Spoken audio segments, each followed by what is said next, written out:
Hello everyone, welcome back. I'm gonna be solving more problems here. So let's begin by with this example right here, which is k squared plus 2k minus 8 equals 0. And then we're gonna use our little trick here. So first we're gonna draw our x. This is gonna be our b value and our c value.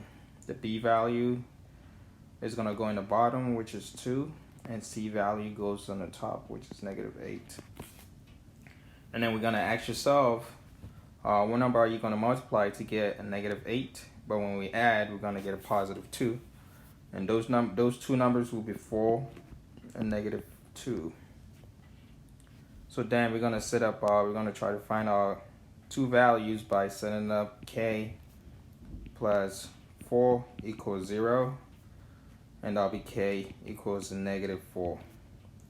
And then the other values will be k minus 2 equals 0. And that'll be k equals positive 2.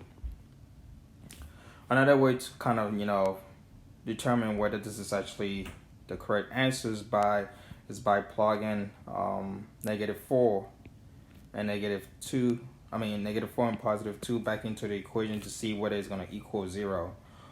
So let's try to do that to determine whether negative 4 and positive 2 is actually correct.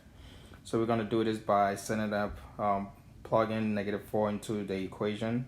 So that'll be negative 4, which is going to be k. So it's going to be negative 4 squared plus 2 times a negative 4 minus 8. And we're going to prove that whether that's equal to 0. So negative 4 squared will be 16. And 2 times negative 4 will be a negative 16 minus 8. So by then, let's erase that. 2 times 4 will be negative 8 minus 8 equals 0. And then we're going to have 16 minus 16 will be 0. So by then we actually know that negative 4 is definitely correct because we plug it back into our equation and now we have 0. So now let's do the same thing for positive 2 to see whether we're going to come up with 0. So positive 2 squared, plugging that back into the equation will be positive 2 squared plus 2 times 2 minus 8 equals 0.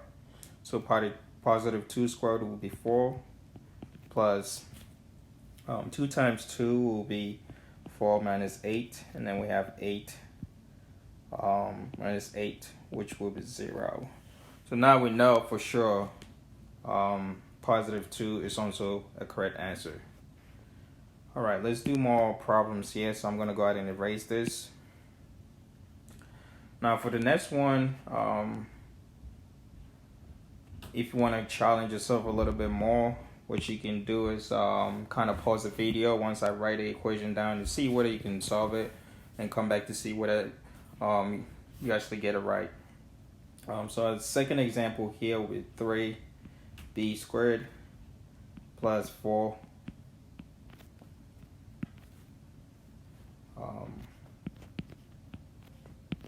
3b squared plus 4b minus 15 equals 0. And then we are actually solve for the two values of b. So in this instance, we're going to use our little trick by multiplying the 3 times 15 to basically rearrange the equation into a simplest form so we can solve for our two values of b. So we're writing this equation will be b squared plus 4b minus 3 times 15. Let's see. 3 times 15 will be 45. So let's see. 3 times 5 will be 5. And then we have a remainder of 1, which will be 3 times 1 will be 3 times, plus 1 will be 4. So 45. So this will be minus 45 equals 0.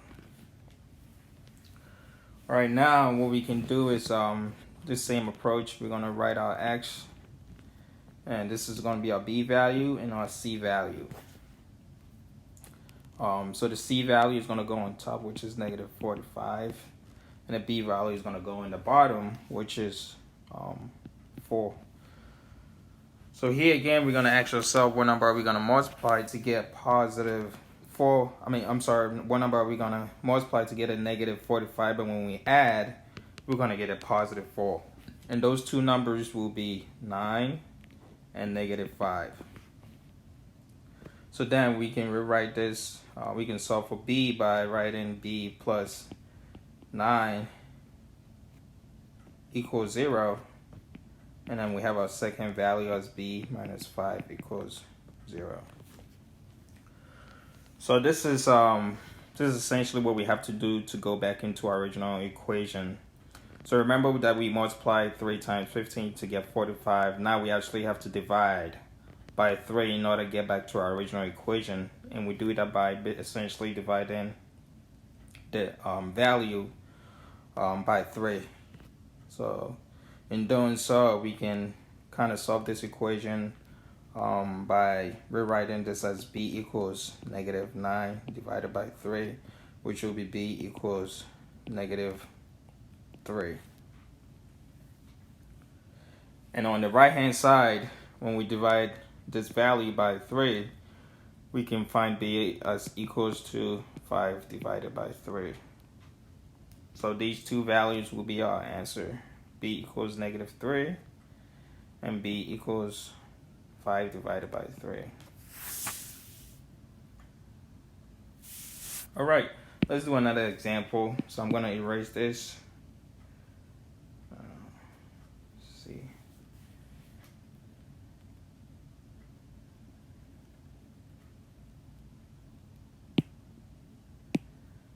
All right, so example 3 here. So we have 2m squared plus 11m plus 15 equals 0. So yet again, we're going to rearrange our equation by multiplying 2 times 5. Right here, we're writing the equation as m squared plus 11m plus 30 equals 0. And then we're going to write our big X on the right hand side. This denoting B and this denoting C. So the C value is going to go on top, which is 30. And the B value is going to go on the bottom, which is 11. And yet again, we're going to ask ourselves what two numbers are we going to multiply to get positive 30. But when we add, we're going to get a positive 11. Those two numbers will be 5 and 6. So then we're going to set up to find our values by writing m plus 5 equals 0. And then we have m plus 6 equals 0. Now we actually have to divide by 2 because we did multiply the 15 by 2. So we have to go back into the original equation by dividing the value by 2. So this will be divided by 2 and this will be divided by 2. So we're writing solving for m will be m equals negative 5 divided by 2. And on the right hand side will be m equals negative 6 divided by 2. And that'll be m equals negative 3. So these two values will be on that answer. M equals negative 5 divided by 2 and m equals negative 3. And again, another way you can check whether these two values are actually correct are by plugging negative 5 divided by 2 for m in the original equation to see whether that will come up to 0, and also doing the same thing for negative 3. And if they do come up to 0, that's when you know for sure if this is right or not. It's something you can do to definitely prove your answer as being correct. So I'm going to give it a little second, and then we're going to solve more problems here. All right, so I'm going to erase this.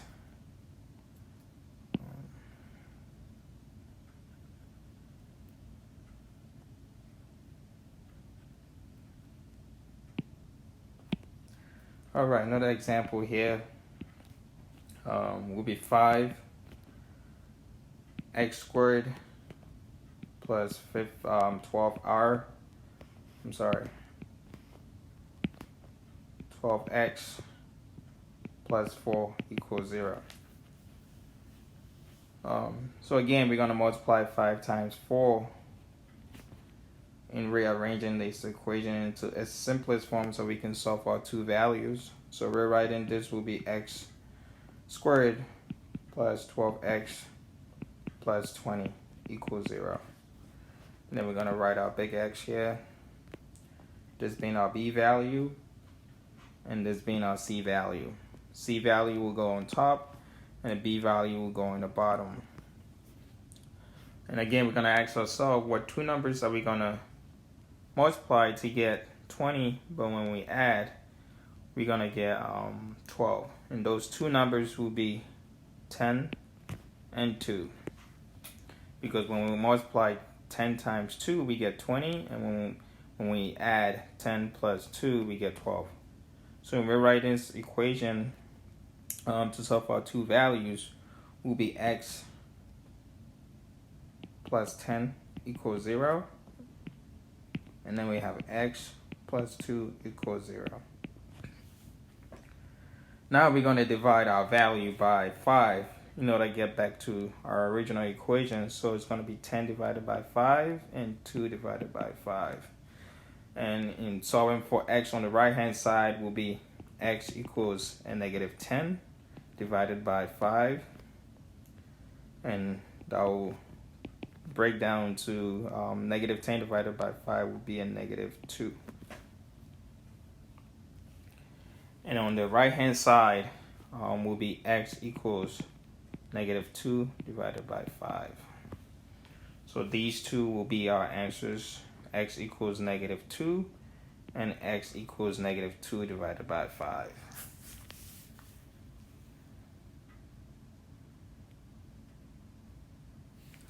All right, let's go ahead and do another example.